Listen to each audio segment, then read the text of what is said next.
હાલના દિવસોમાં એલપીજી ગેસને લઈને લોકોના મનમાં અનેક પ્રકારના સવાલો ઊભા થઈ રહ્યા છે. કેટલાક લોકો જરૂરિયાત કરતાં વધુ ગેસ સિલિન્ડર બુક કરાવી રહ્યા છે અને તેમના ઘરમાં વધારાનો સ્ટોક સંગ્રહિત કરી રહ્યા છે. જો કે સરકારે સ્પષ્ટતા કરી છે કે દેશમાં એલપીજીનો પુરવઠો સંપૂર્ણપણે સામાન્ય છે.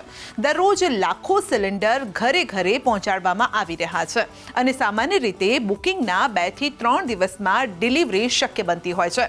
તેમ છતાં પણ કેટલાક વિસ્તારોમાં ગેસના કાળા બજાર અને સંગ્રહખોરીની ફરિયાદો પણ સામે આવી રહી છે. પોલીસ અને પ્રશાસન આવા મામલામાં કાર્યવાહી પણ કરતી હોય છે. આ કારણે લોકોના મનમાં સવાલ ઉઠી રહ્યા છે કે નિયમ મુજબ કેટલા ગેસ સિલિન્ડર ઘરમાં રાખવા યોગ્ય ગણાય છે અને જો જરૂરિયાત કરતાં વધુ સિલિન્ડરનો સંગ્રહ થાય તો શું પગલાં લેવાય? ચાલો સમજીએ. શું ઘરમાં વધુ એલપીજી સિલિન્ડર રાખવા એ ગુનો છે? પહેલા એક ઘર એક કનેક્શન નિયમ વિશે વાત કરી લઈએ. ભારતના કાયદા મુજબ એક જ રસોડા માટે અથવા તો એક જ ઘરના સરનામે એક જ એલપીજી કનેક્શન માન્ય ગણવામાં આવે છે. જો તમારી પાસે પહેલેથી જ એક ગેસ કંપનીનું કનેક્શન છે તો તમે તે જ સરનામે બીજી કંપની પાસેથી કનેક્શન મેળવી શકતા નથી. જો કે તમે તમારા સિંગલ કનેક્શનને ડબલ સિલિન્ડર કનેક્શનમાં રૂપાંતરિત કરી શકો છો, જે તમને એક જ સબસ્ક્રિપ્શન વાઉચર પર 2 સિલિન્ડર રાખવાની મંજૂરી આપે છે.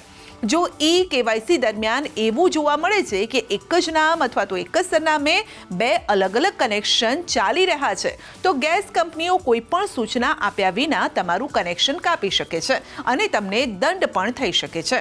હવે સવાલ એ થાય છે કે એક ઘરમાં કેટલા સિલિન્ડર રાખવા કાયદેસર છે? ઘરેલું ગેસ કનેક્શન પર દરેક 14.2 કિલોગ્રામના 2 સિલિન્ડરની મંજૂરી મળે છે.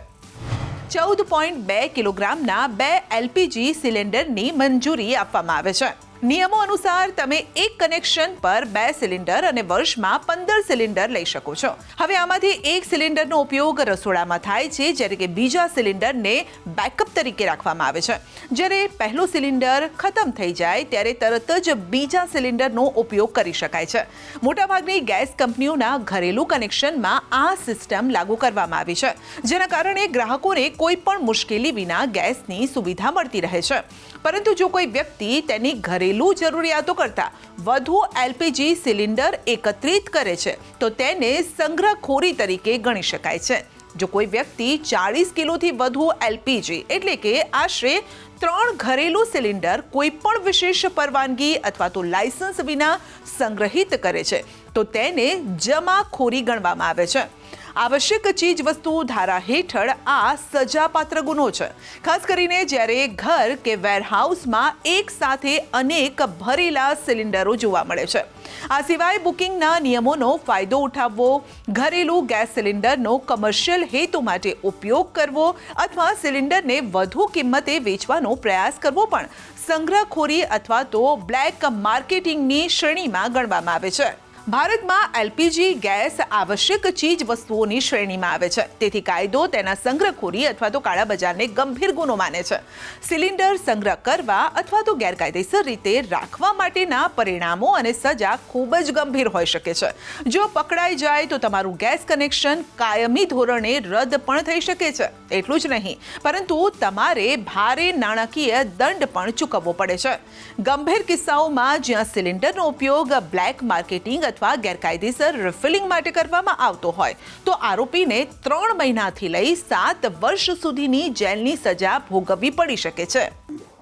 એલપીજી સિલિન્ડરો ગ્રાહકો વપરાશ કરે છે, રસોઈ ગેસમાં વપરાશ થાય છે, તેમજ લગ્ન પ્રસંગમાં, સામાજિક પ્રસંગોમાં કોમર્શિયલ બાટલો વાપરવો ફરજિયાત છે.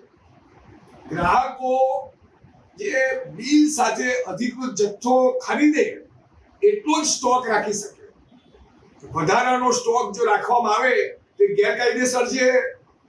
ઓઇલ કંપનીઓ, પુરવઠા વિભાગ અને પોલીસ દરોડો પાડીને અનઅધિકૃત ગેરકાયદેસર સંગ્રહાયેલો ગેસના જથ્થા સિલિન્ડર જપ્ત કરી છે અને દંડ કરી શકે છે. આની પાછળ સરકાર માને છે કે જ્વલનશીલ ગેસનો વધુ પડતો સંગ્રહ જાહેર સલામતી માટે ખતરો છે અને તે બજારમાં સિલિન્ડરોની અછત ઊભી કરે છે, જેના કારણે સમાજના ગરીબ વર્ગને સમસ્યા થાય છે. સુરક્ષાના દૃષ્ટિકોણથી પણ સિલિન્ડર રાખવાના નિયમો છે. સિલિન્ડરને હંમેશા સારી વેન્ટિલેટેડ જગ્યાએ સીધો રાખવો જોઈએ. જો તમારી પાસે 2 સિલિન્ડર હોય તો તેને ક્યારેય એકબીજાની ઉપર અથવા તો ખૂબ જ ચુસ્ત જગ્યા પર ન રાખો. સંકટના આ સમયમાં સરકાર ગ્રાહકોને પેનિક બુકિંગ ન કરવાની પણ અપીલ કરી રહી છે. જો દરેક વ્યક્તિ પોતાની જરૂરિયાત મુજબ સિલિન્ડર રાખે તો દેશમાં ક્યારેય ગેસની અછત નહીં સર્જાય.